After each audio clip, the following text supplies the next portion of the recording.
So I found some articles and some pages on the web that I wanted to share with everyone. There was the people from Berkeley went to the Commie Bookstore a couple times. I first off, let me say I don't live anywhere near California. Very, very far from California. I've never set foot in the state of California, but I watched the live streams of two of these incidences, and apparently they have articles about it. I also found one of their videos about it.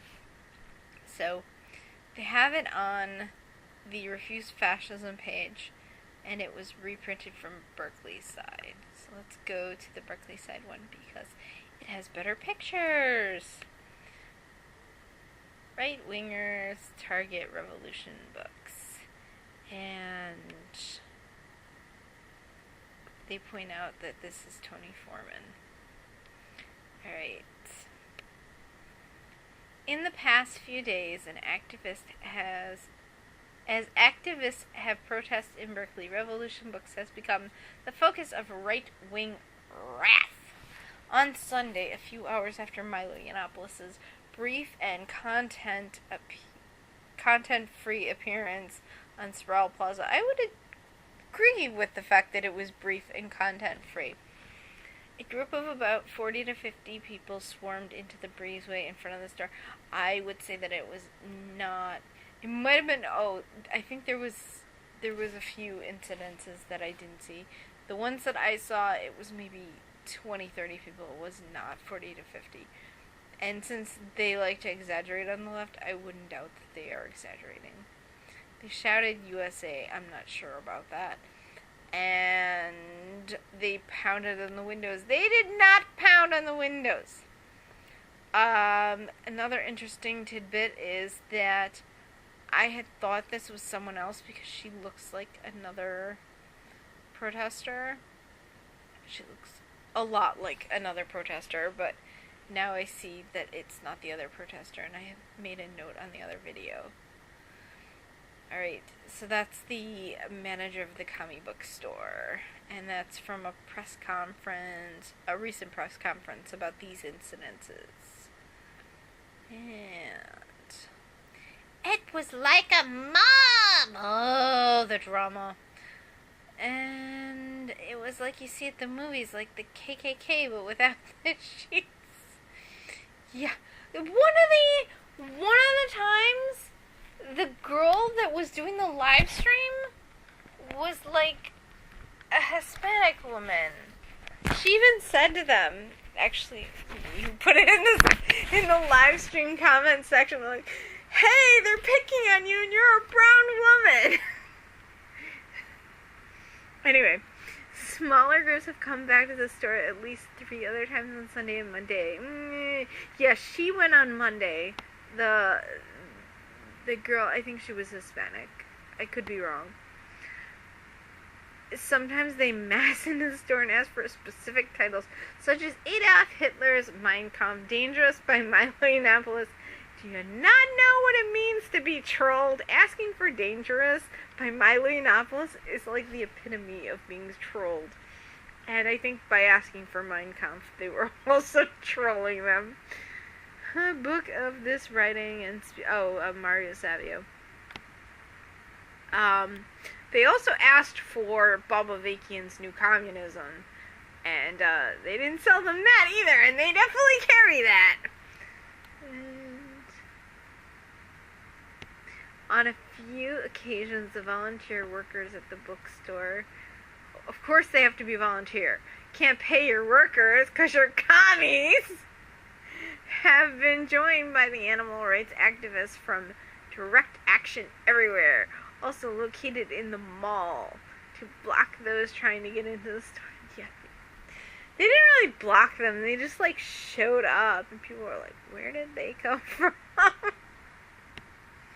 So now they know. Many of the staff at Revolution Books are members of the group Refuse Fascism. Yeah, we know. They have demonstrated at recent Berkeley's rallies as well. Yep, that's right. Oh, there's a video.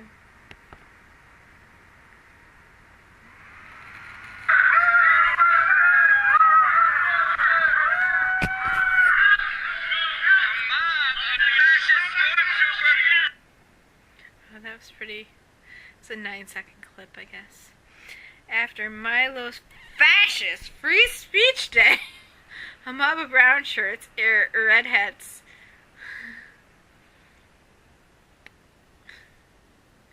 assaulted the bookstore. Assaulted the bookstore! Trolling is not an assault. One of those who came with the large group was Toni Forman, and he has a red beard. He was spotted among the crowd rooting for Milo. Yeah, and he is a member of the Old Keepers. Yeah, and a radical anti-government group. No. Made up of ex-military men. Yes. And a close friend of the right-wingers, Kyle Chapman, Bay Stickman, and Baked Alaska.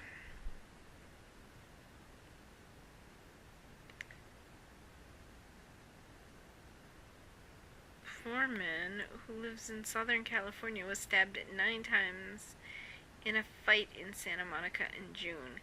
With Antifa, maybe? And he is Baked Alaska's bodyguard. And he went to Unite the Right. Yes, he did. Because they live streamed it. Or they were going to.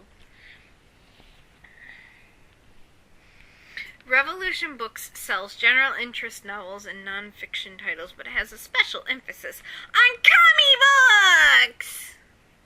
Commie, commie, commie!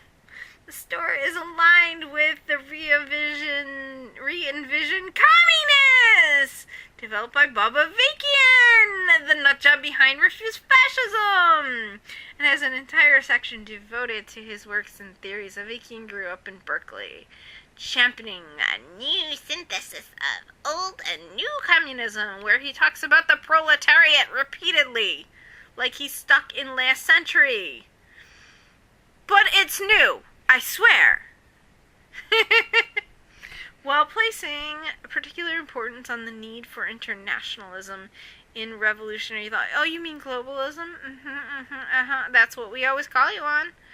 He will be speaking in Berkeley in April. Good to know.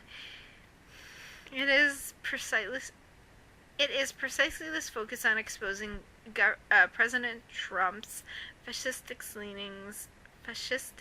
leanings, and a rise in power of the right since his election. Okay, fascism is on the left.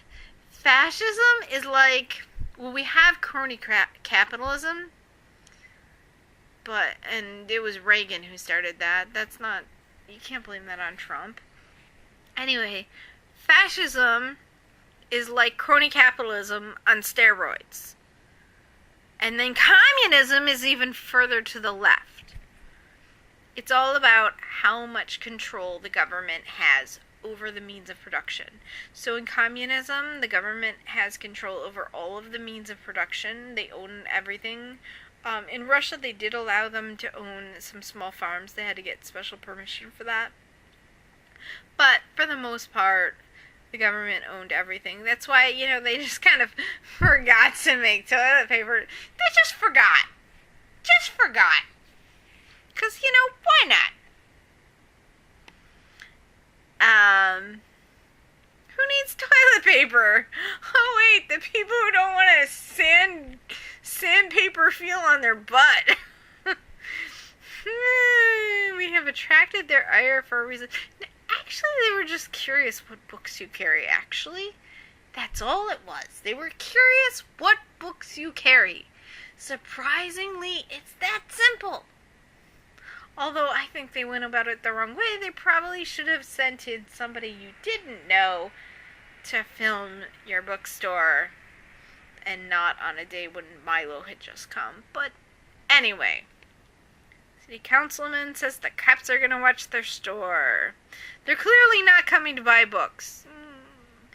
It's not intimidation. They're curious what books you sell. That's all. That's all.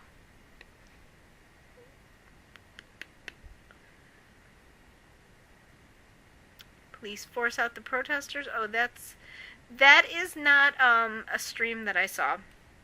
So then Sara Taylor, a New York-based member of Refuse Fascism, I had been wanting to verify that she was from New York, so thank you.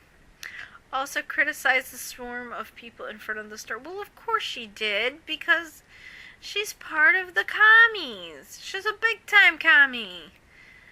And she came to Berkeley to protest against Ben Shapiro and Yiannopoulos, who recently stormed they're admitting that Sara Taylor stormed into a Berkeley press conference and shouted down Chancellor Dan Moguloff. But bottom line is, first, when it comes to the First Amendment, compliance simply isn't discretionary.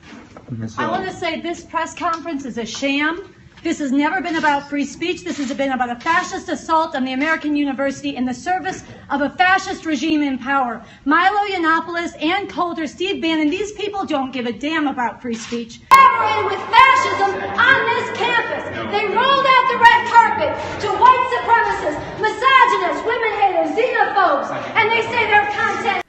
Who is a raging leftist, but she still shut him down. And he sat there like a total cuck. This is not happening in a vacuum, said Taylor. This is happening at a time there is an open white supremacist in the White House. She is such a drama queen. I mean, that's all part of